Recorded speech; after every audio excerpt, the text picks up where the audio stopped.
네, 사도행전 강해를 계속하고 있습니다. 지난주에는 하나님께서 바울을 인도하시고 곁에 가까이 보호하고 계심을 말씀드렸습니다. 바울이 한마디를 하면 뺨을 맞고 또 한마디를 했는데 사두개인 바리새인들이 다툼을 하는데 살벌하게 싸워서 그 사이에 있는 바울이 죽을 위기에까지 처하였습니다. 더하여서 유대인 40여 명이 오늘 읽은 대로 그 지역에 있는 것도 아니고 다른 아시아에서 넘어온 유대인 40여 명이 바울을 죽이려고 암살단까지 조직하는 일들도 있었습니다. 어둠이 내린 상황이었지요. 세상 사람들이 보고 믿는 우리가 봐도 과연 하나님이 계신가? 바울이 하나님의 사람인가 하는 의심이 들 정도였습니다. 그런데 그 가운데에 11절에 보면 그날 밤에 주께서 바울 곁에 서서 이르시되 하였습니다. 하나님은 바울 곁에 가까이 계셨다는 거예요. 아주 가까이에 계시면서 바울을 보호하시고 인도하고 계셨던 것입니다. 하나님이 아브라함에게 영생하신 하나님을 알려주시고 시험하시며 순양을 예비하신 것처럼 하나님은 바울을 그렇게 치밀하게 예비하고 인도하셨습니다. 지난주 사과나무 말씀도 드렸죠. 잡초를 뽑지 않고 병충해를 놔두니 그 사과가 스스로 뿌리를 깊게 내리고 병충해를 이기면서 기적의 사과를 만들어냈다 하였습니다. 마찬가지로 하나님은 지금 바울을 그 가운데에 곁에 서서 지켜보고 있었다는 것입니다. 여기 있는 저와 여러분들도 지금의 모든 환난과 고난 속에서 하나님이 곁에 계시고 보호하고 계시고 여호와 일의 하나님이 아브라함과 함께 하신 것처럼 저와 여러분들과 함께하고 계십니다. 잘 기억하시기를 바랍니다. 오늘은 그 말씀 이후를 기록합니다. 바울을 죽이려는 유대인들의 소식을 들은 바울의 생제, 조카라고 할 수 있습니다. 그 조카가 조치를 취하죠. 천부장에게 바울의 암살 소식을 알립니다. 그래서 바울은 무사히 군인들의 호의를 받으며 지금 로마까지 가게 됩니다. 하지만 여전히 바울은 감옥에 갇혀 있습니다. 그리고 5일 후에 바울을 핍박하는 대제사장 아나니아가 변호사 더둘로를 데리고 바울을 총독에게 고발합니다. 아나니아의 그런 고발에 대한 변명의 내용이 오늘 본문 읽은 말씀입니다. 잠시 좀 다른 이야기를 드리면요. 보신 분도 있으리라 생각이 됩니다. 얼마 전에 뉴스에 서울의 한 교회가 매각된 소식이 있었습니다. 뭐 그럴 수 있지요. 그런데 그 교회는 40여 년간 그 교회에서 아주 지역을 잘 섬기는 건강한 교회였다고 합니다. 그런데 이제 40년이 지나고 나니까 교회가 노후돼서 매년 적지 않은 수리비를 낼 수밖에 없어서 교회가 전체가 결의를 하여서 이제 다른 곳으로 신축하고 이전을 하려고 하는 중에 그 교회를 이제 매각을 해야 되는데 요즘의 교회가 이제 이단으로 넘어가거나 그런 상황들이 많아서 교회가 아주 준비를 많이 했다고 합니다. 우리가 팔려는 대상에게는 첫째는 이단에게는 팔지 않겠다. 그리고 두 번째는 건전하게 사용해 주기를 이렇게 요청을 하고 내놓았다고 합니다.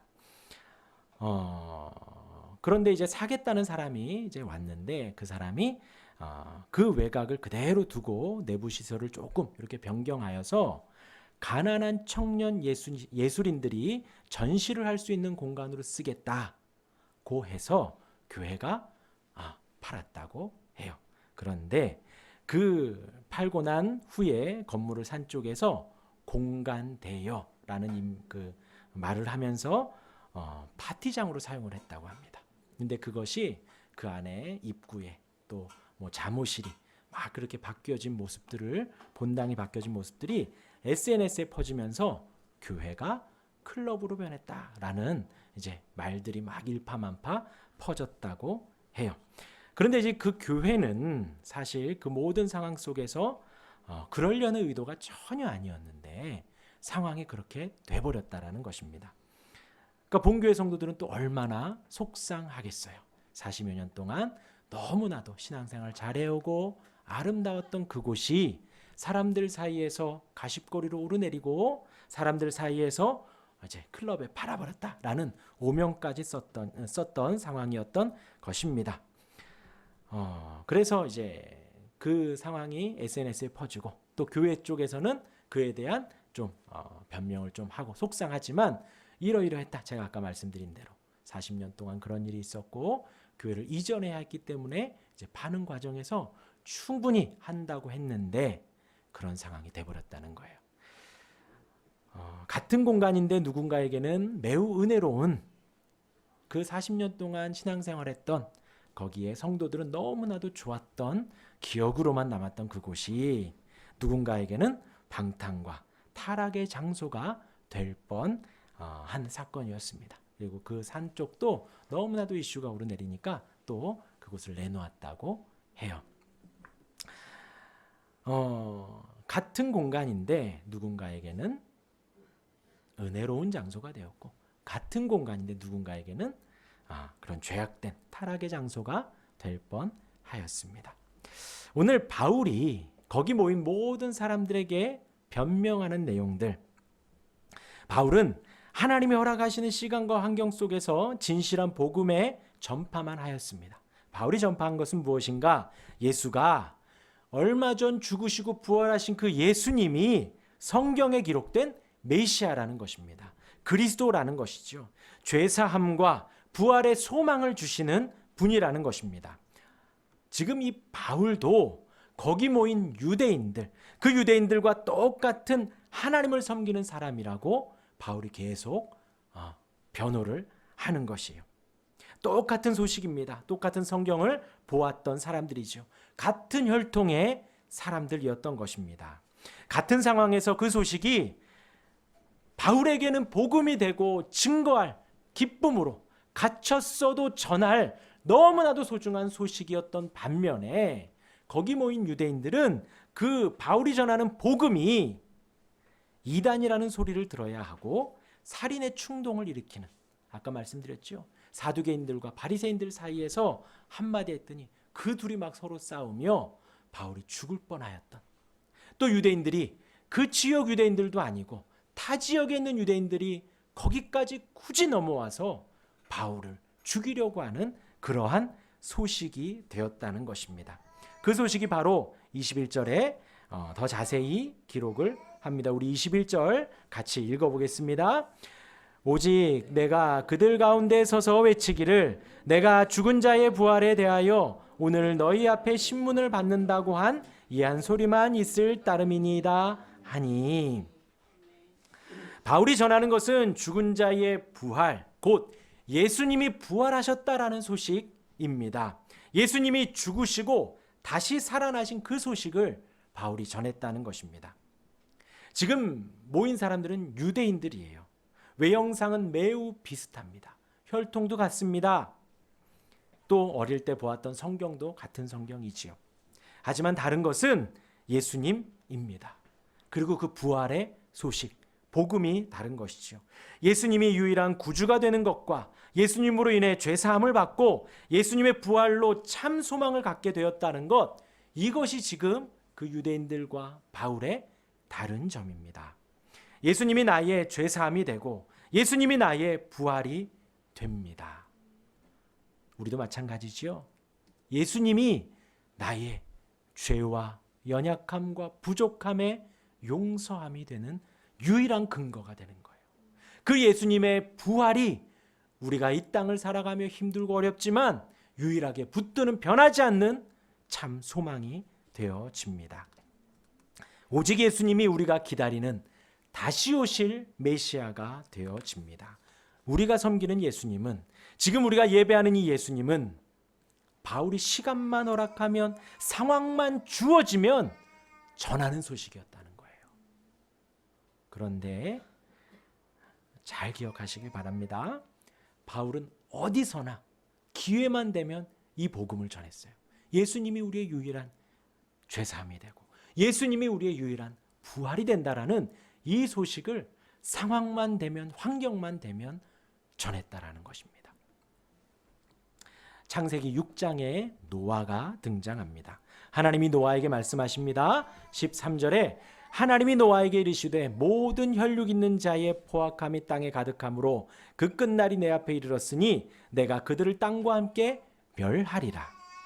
그리고 14절 16절에는 그 방주, 노아의 방주지요. 모세의 방주가 아니라 노아의 방주입니다.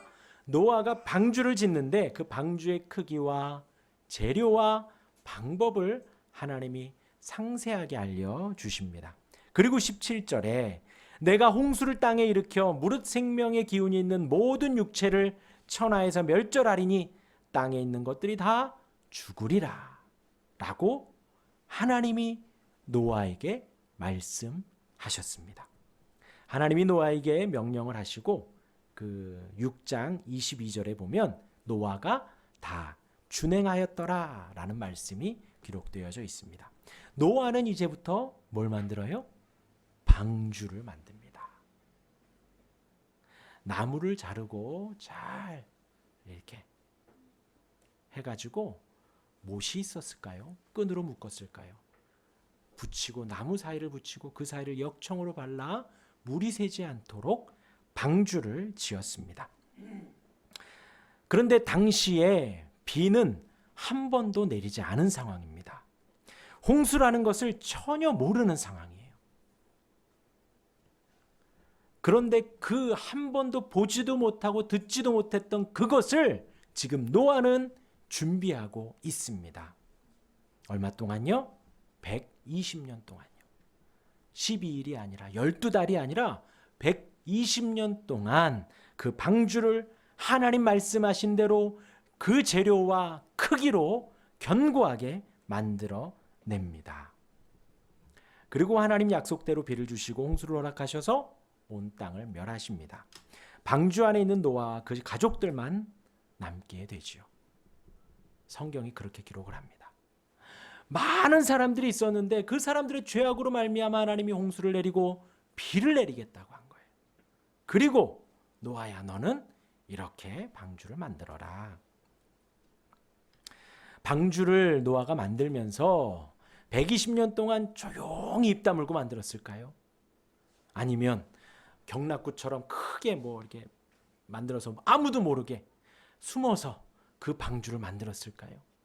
그 방주 안에는 노아의 가족들뿐만 아니라 정결한 짐승 또 정결하지 않은 짐승들이 다 7쌍, 2쌍, 4쌍씩 들어갔는데요.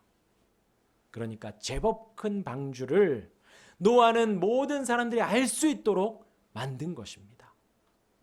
그리고 추측하기는 복음을 전했겠죠. 하나님께서 비를 주신단다. 하나님께서 홍수를 주신단다. 내 말을 제발 듣고 이 방주 안으로 들어와라. 들어오면 살 것이다. 라고 노아는 전했을 것입니다. 어떤 사람들에게요? 비를 모르는 사람들에게, 홍수를 모르는 사람들에게 그렇게 했다는 것이지요. 노아가 그런 말을 했을 때 듣는 사람들은 코웃음을 쳤을 것입니다. 조롱했을 수도 있지요. 절대 믿지 않았을 것입니다. 그들의 인생 동안에 지금 적어도 120년이죠. 노아가 500세에 그것을 시작을 했습니다. 600세 즈음에 이제 비가 오기 시작을 했고요. 그 기간 동안에 사람들은 비를 한 번도 경험하지 못했고 홍수라는 것을 몰랐던 그들에게 노아는 비와 홍수를 전하며 묵묵히 방주를 완성했습니다. 그리고 그 안에 유일하게 들어가 구원을 받았지요. 그리고 마태복음 3장에서 세례 요한이 나옵니다. 예수님이 오시기 전에 그 길을 예비한 사람이 바로 세례 요한입니다.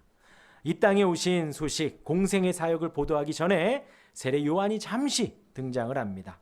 3장 4절에 보면 이 요한은 낙타털 옷을 입고 허리에 가죽띠를 띠고 음식은 메뚜기와 석청이었더라 라고 합니다. 세례 요한의 행색이 이러했다라는 것입니다.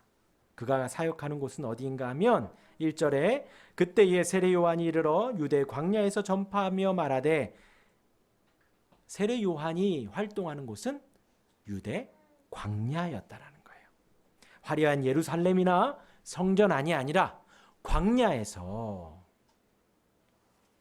낙타 털옷을 입고 허리에 가죽띠를 띠고 먹었던 것은 메뚜기와 석청, 돌에 나는 꿀을 먹었다는 것입니다. 미리 준비된 것도 아니에요. 그때그때 찾아서 먹었다는 것이지요. 광야는 황량하고 외로운 곳입니다. 요한 또한도 가족과 떨어져서 그 광야에서 메시지를 전합니다.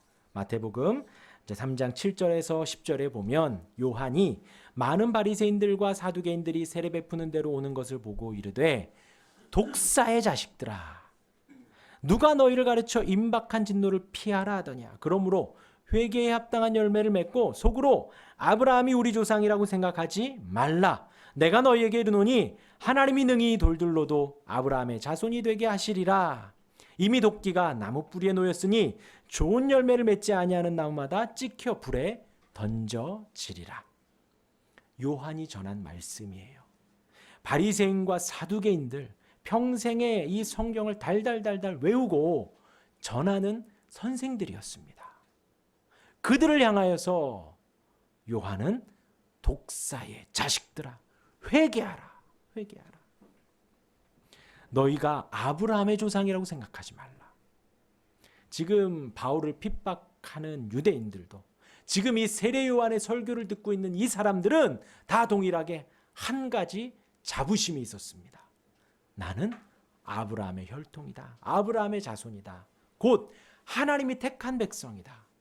많은 민족들 중에 하나님이 아브라함을 택하셨고 그에게 만물을 보여주면서 너의 자손이 저 하늘의 별과 같이 저 바다의 모래와 같이 많을 것이다 했던 그 아브라함의 자손이 바로 나다라는 거예요.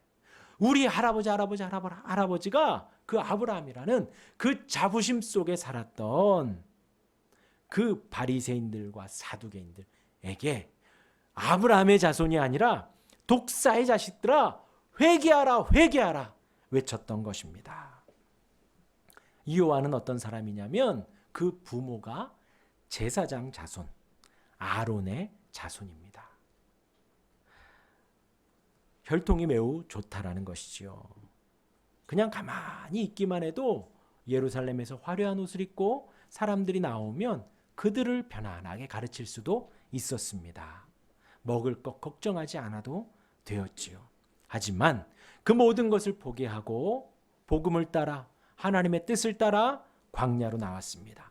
낙타 털옷을 입고 메뚜기와 꿀을 먹으며 그 상황 속에서 이제 오실 예수님을 예비하여 모인 모든 성도들에게 회개의 세례를 베풀며 회개하라고 그 자리에서 이야기를 했습니다. 요한은 단순히 종교 활동을 이야기한 것이 아니다라는 것이죠. 회개를 하고 회개의 열매를 맺으라는 것입니다. 옷 2벌 있는 자는 옷 없는 자에게 나눠주고 먹을 것도 그리하라. 세리들은 부과된 것 외에는 더 거두지 말아라. 군인들은 사람들에게 강탈하지 말고 거짓으로 고발하지 말고 받는 급료를 족한 줄로 알라. 그러니까 단순히 회개하라는 추상적인 말만 한 것이 아니라 회개를 했으면 그에 합당한 삶의 열매를 맺으라는 거예요. 이미 도끼가 나무 뿌리에 놓여져 있다. 그 열매를 맺지 않으면, 진실하게 회개하고 돌이키지 않으면 다 하나님이 이 돌들로도 아브라함의 자손을 만든다는 거예요. 당시 바리새인들은, 서기관들은, 종교 지도자들은 안식일 준수와 또 제사 때에 가져올 예물들, 동물들, 그런 것들을 가르쳤죠. 율법들을 가르쳤습니다. 하지만 세례 요한은 하나님으로부터 오는 회개의 세례를 전파하라는, 이제 곧 정말 예수님이 구약에 예언한 그 여자의 후손이 오실 터이니 온전히 회개하라고 요한이 선포했습니다. 이 노아와 세례 요한, 방주를 지었던 노아, 그리고 사람들을 역행하여서 선포했던 그 세례 요한, 그 허락하신 그들의 한 번의 인생 속에서 그 모든 것들을 포기하고 당시 사람들의 문화와 가치와 생활을 거슬러 오직 하나님이 허락하신 복음만을 위하여서 살아갔던 것입니다. 바울이 예루살렘 와서 한 일은 거의 없습니다. 결례를 행했다, 뭐 잘못을 행한 것이 아니라 그때 당시에 예배의 예식을 행했다라는 것이에요. 그리고 어떤 모임이나 토론을 한 것도 아닙니다. 정말 예루살렘 가서는 아무것도 한 것이 없었던 거예요. 더 나아가서 17절, 오늘 읽은 말씀 17절에 내가 내 민족을 구제할 것과 재물을 가지고 왔다. 그러니까 그냥 온 것이 아니라 그 지역에 구제를 하며 선한 일을 하려고 왔지, 내가 토론을 하거나 사람들에게 반란을 일으키거나 죄악을 행한 것이 하나도 없다라는 것입니다. 그러면서 전한 것이 예수가 하나님이시고 예수가 하나님의 아들이며 예수님이 유일한 죄 사함의 근거가 되고 예수님이 부활이 된다는 그 소식이었습니다. 그리고 바울이 잡혀 있는데 바울은 그 자리에서 자기 핏대를 세우면서 무죄를 주장하고 자기 나 잘못한 게 없니, 쟤네가 나를 했다고 막 소리 지르며 갑론을 막 따지지 않았습니다. 다만 차분하게 나는 잘못한 것이 없다, 하나님 앞에 진실하다. 다만 기회가 되는 대로 지금 예수님의 그 부활의 소망을 전하고 있는 것입니다. 바울이 어떤 마음으로 어떤 믿음으로 이렇게 전하고 있는가, 갈라디아서 1장에 소개를 합니다. 4절에 보면요, 그리스도께서 하나님 곧 아버지의 뜻을 따라 이 악한 세대에서 우리를 건지시려고 우리 죄를 대속하기 위하여 자기 몸을 주셨도다. 그러니까 예수님에 대해서 바울이 이야기를 하면서요, 갈라디아서 1장 6절에 보면 그리스도의 은혜로 너희를 부르신 이를 이같이 속히 떠나 다른 복음을 따르는 것을 내가 이상하게 여기노라. 다른 복음은 없나니 다만 어떤 사람들이 너희를 교란하여 그리스도의 복음을 변하게 하려 함이라. 그러나 우리가 혹은 하늘로부터 온 천사라도 우리가 너희에게 전한 복음 외에 다른 복음을 전하면 저주를 받을지어다. 우리가 전에 말하였거니와 내가 지금 다시 말하노니 만일 누구든지 너희가 받은 것 외에 다른 복음을 전하면 저주를 받을지어다. 바울의 마음 안에는 오직 그 마음만 있는 거예요. 오직 예수님만이 그리스도이고 예수님만이 우리를 죄에서 대속해 주시는 유일한 근거가 되며 악한 세대에서 건져주시는 분이라는 것입니다. 이 소식이 복음이고 이것 외에 다른 것들이 증거되면 누구든지 그게 하늘의 천사일지라도 저주를 받을지어다 라는 거예요. 그 마음을 가지고 바울이 어디를 가든 이 소식을 전하는 것입니다. 바울이 지금 전하는 이 말하는 오늘의 본문은 총독 앞에서 고백하는 것입니다. 다른 복음이 전해지면 저주를 받고 오직 전파될 분은 그리스도 예수님임을 고백을 합니다. 오직 우리의 인생이 이와 같기를 원합니다. 예배당이 똑같은 예배당인데 누군가에게는 예배하는 곳이었지만 누군가에게는 타락과 방탕의 장소가 되기도 했습니다. 우리의 인생 속에서 지금 동일하게 들은 이 예수님에 대한 소식이 바울에게는 다른 복음을 전하면 내가 저주를 받을 수도 있어 하고 전하는 복음이 되었었고, 누군가에게는 동일한 복음의 소식이 저주하고 죽이려고 달려들고 하는 그런 소식이 되었다는 것입니다. 노아가 방주를 지었지요.